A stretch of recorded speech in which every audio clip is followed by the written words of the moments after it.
नमस्कार, स्वागत है आप सबका राजनीति के इस अखाड़े में। मेरा नाम है अजय सेतिया। मित्रों, राहुल गांधी बहुत कोशिश करते हैं कि लोग उन्हें गंभीरता से लें और वह सफल भी हुए हैं। ऐसा नहीं है कि भारत के लोग उन्हें गंभीरता से नहीं लेते। भारत के लोग अब उन्हें गंभीरता से लेने लगे हैं। उनकी भारत जोड़ो यात्रा से उनकी छवि में थोड़ा बहुत सुधार तो हुआ ही है, लेकिन उतना नहीं हुआ, अपेक्षा के मुताबिक नहीं हुआ। सुधार सिर्फ इतना ही हुआ कि कांग्रेस 55 से 99 हो गई। पर उनके सलाहकारों की टीम ऐसी है कि उन्हें फिर से पप्पू बना देती है। वह 2 कदम आगे बढ़ते हैं तो कुछ ना कुछ उनसे ऐसा करवा देते हैं कि 4 कदम पीछे आना पड़ता है। और ऐसे सलाहकारों में से एक सलाहकार तो ऐसे हैं जो चुनावों के दौरान भी कांग्रेस को चूना लगा रहे थे। ऐसे ऐसे बयान बीच में दे रहे थे जिससे कांग्रेस को नुकसान हुआ। मेरी मुराद सैम पित्रोदा से है। वह अमेरिका में बैठे बैठे ही कोई ना कोई गुल खिला देते थे। वे कोई ऐसी सलाह दे देते हैं और राहुल गांधी बिना अपना दिमाग लगाए वही दोहरा देते हैं। अब हुआ यह कि अमेरिकी चुनाव में Robert F Kennedy junior junior Kennedy, वह भी राष्ट्रपति पद के उम्मीदवार हैं, लेकिन निर्दलीय है, स्वतंत्र, किसी पार्टी के साथ नहीं है। प्राइमरी के चुनाव अभी तो हो रहे हैं, क्योंकि वहां राष्ट्रपति प्रणाली है तो चुनाव उनके अपने चुनावों से बिल्कुल अलग होते हैं। पहले प्राइमरी, फिर ऊपर जाते जाते ऐसे जाकर के लंबा प्रोसेस होता है उनके चुनाव का। कनेडी ने एक न्यूज एजेंसी एपी के हवाले से अपने एक्स हैंडल पर एक जगह का जिक्र किया कि वहां चुनाव हो रहा था, वहां ईवीएम में कुछ गड़बड़ी हुई, ईवीएम पर सवाल उठाया उन्होंने। लेकिन साथ ही यह भी कहा कि वीवीपैट से मिलान के बाद गलतफहमी दूर हो गई, यानी वो मिल गया, वीवीपैट मिल गए तो कोई प्रॉब्लम ईवीएम में नहीं पाई गई। टेस्ला और एक्स के मालिक एलन मस्क ने भी उस पर प्रतिक्रिया लिख दी। उन्होंने लिखा कि ईवीएम से चुनाव होने ही नहीं चाहिए, बैलेट बॉक्स से होने चाहिए, उसी प्रणाली से होनी चाहिए जो पहले होती। अमेरिका अभी अभी शुरू कर रहा है ईवीएम, हम बहुत पहले से कर रहे हैं। वो टेक्नोलॉजी में इस हिसाब से हमारे से काफी पीछे है। डिजिटल पेमेंट में भी वह हमारे से बहुत पीछे हैं। अमेरिका के जो लोग यहाँ आते हैं और यहाँ देखते हैं कि सब्जी वाला, नाई, धोबी, मोची, ये भी डिजिटल पेमेंट ले रहे हैं, मोबाइल से पेमेंट हो रहा है, तो हैरान होते हैं। वहां अभी भी चेक चल रहे हैं। तो अब सैम पेत्रोदा को तो मौका मिल गया। वह भारत की उस लॉबी के लीडर हैं जो ईवीएम के खिलाफ मुहिम चलाती रहती है। तो उन्होंने एक्स पर लिखा कि अब तो डिजिटल मीडिया के सबसे बड़े बादशाह, टेक्नोलॉजी के सबसे बड़े बादशाह, उन्होंने कह दिया है कि ईवीएम सुरक्षित नहीं है। राहुल गांधी को ब्रह्म वाक्य मिल गया, लेकिन वह इस्तेमाल कैसे करते? क्योंकि उसी ईवीएम से तो कांग्रेस की सीटें 55 से 99 हुई हैं और उनके सारे सहयोगियों की सीटें भी बढ़ी हैं। तो ईवीएम पर तो सवाल कैसे उठाएं? इस बीच एक कांड मुंबई के एक अखबार मिड डे ने कर दिया। उसने नॉर्थ मुंबई लोकसभा सीट का हवाला देकर के कहा, बड़ी खबर बनाई, लीड बैनर, कि उस क्षेत्र में जब गिनती हो रही थी तो शिवसेना के उम्मीदवार का एक रिश्तेदार काउंटिंग सेंटर में फोन लेकर के आया था और फोन से ओटीपी लेकर के उसने वोटिंग मशीन ईवीएम खोली और उसमें वोट बदल दिए, जिससे शिवसेना का उम्मीदवार 48 वोट से जीत गया। वैसे काउंटिंग सेंटर में फोन ले जाना मना है और उम्मीदवार का रिश्तेदार फोन लेकर के भी नहीं गया था, लेकिन उसने वहीं पर मौजूद एक अफसर का फोन लेकर के किसी को फोन किया। अब वह सीसीटीवी में आ गया।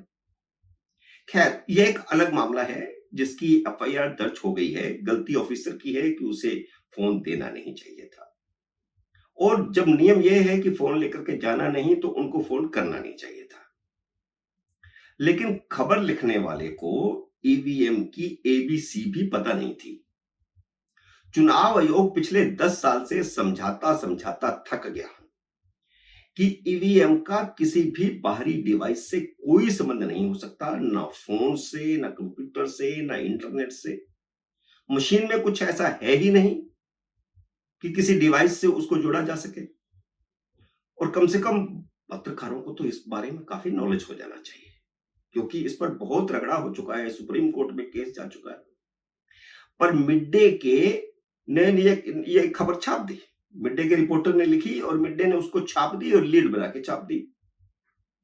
और इसके बावजूद छाप दी कि उसी रिपोर्टर ने, जिसने ये खबर लिखी, एक दिन पहले चुनाव अधिकारी वंदना सूर्यवंशी से इस बारे में सवाल पूछा था और वंदना सूर्यवंशी ने उसे ईवीएम के बारे में समझा भी दिया था। उसकी एबीसी तो कम से कम समझा दी थी, लेकिन अखबार ने सनसनी फैलाने के लिए खबर छाप दी। राहुल गांधी को मुद्दा मिल गया।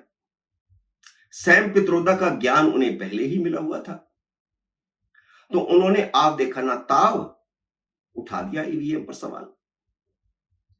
अखिलेश यादव से लेकर के जयराम रमेश तक सब पे पड़े। एक्स आजकल मिला हुआ है, ट्विटर, जो पहले ट्विटर से सारी राजनीति होती थी, अब एक्स से सारी राजनीति होती है। प्रेस कॉन्फ्रेंस बुलाने की भी जरूरत नहीं। हालांकि आज उन्होंने पैसे से पता नहीं कैसे ये प्रेस कॉन्फ्रेंस बुला ली कि वायनाड सीट से राहुल गांधी इस्तीफा दे रहे हैं और प्रियंका गांधी वहां चुनाव लड़ेंगी। वह भी एक्स पर कर सकते थे। खैर, पूरा खान मार्केट गैंग सक्रिय हो गया। उनके खान मार्केट गैंग के सारे पत्रकार और यूट्यूबर भी सक्रिय हो गए, ईवीएम के खिलाफ सब पेड़ पड़े।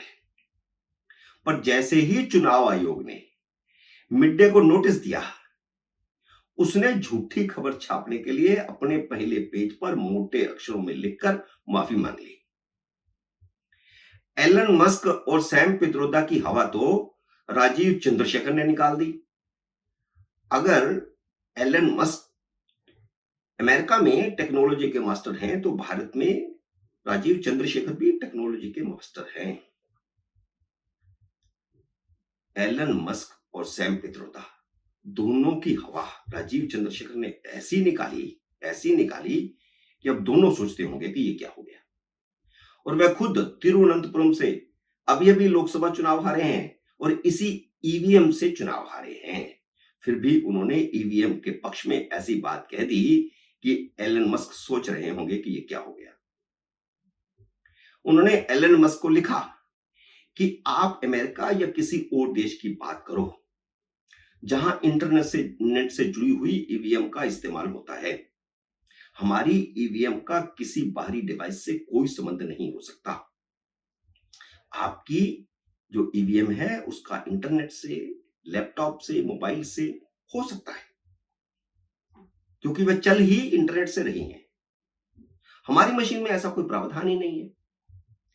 मस्क फिर भी अड़े हैं कि मशीन हैक हो सकती है, तो राजीव चंद्रशेखर ने एलन मस्क को लिखा है कि आओ, भारत आओ और हमारी ईवीएम हैक करके दिखाओ। तो क्या सैम पित्रोदा को यह पता नहीं था कि भारत की ईवीएम का बाहरी कनेक्शन नहीं होता, किसी डिवाइस से कनेक्शन हो ही नहीं सकता? पता है, लेकिन उन्होंने राहुल गांधी को पप्पू बना दिया। अब एक और सवाल है कि रॉबर्ट कनेडी भी अमेरिका में बैठा है, एलन मस्क भी अमेरिका में बैठा है, सैम पित्रोदा भी अमेरिका में बैठे हैं। तो क्या ये कोई षड्यंत्र तो नहीं है?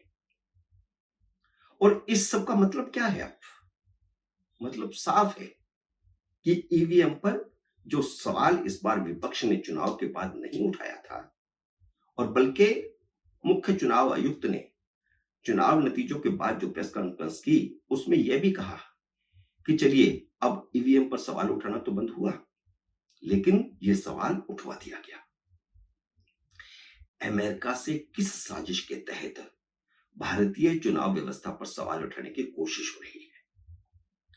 और एक बात और, चुनावों के दौरान एलन मस्क प्रधानमंत्री नरेंद्र मोदी से मिलने भारत आने वाले थे, और कहा यह गया कि वे भारत में आएंगे, मिलेंगे तो उसको मोदी का फायदा होगा। फिर अचानक प्रोग्राम रद्द क्यों हो गया था? यह भी एक सवाल अब खड़ा होता है, क्योंकि वही एलन मस्क अब भारत की चुनाव व्यवस्था पर, चुनाव प्रणाली पर, ईवीएम पर सवाल उठा रहे हैं। मित्रों, उम्मीद है मेरा यह वीडियो आपको पसंद आया होगा। इसे लाइक और शेयर कीजिए। अगर आपने मेरे यूट्यूब चैनल को अब तक सब्सक्राइब नहीं किया तो कृपया सब्सक्राइब करके अपना आशीर्वाद दीजिए। जल्द ही मिलते हैं अगले वीडियो में किसी अन्य विषय के साथ। तब तक नमस्कार।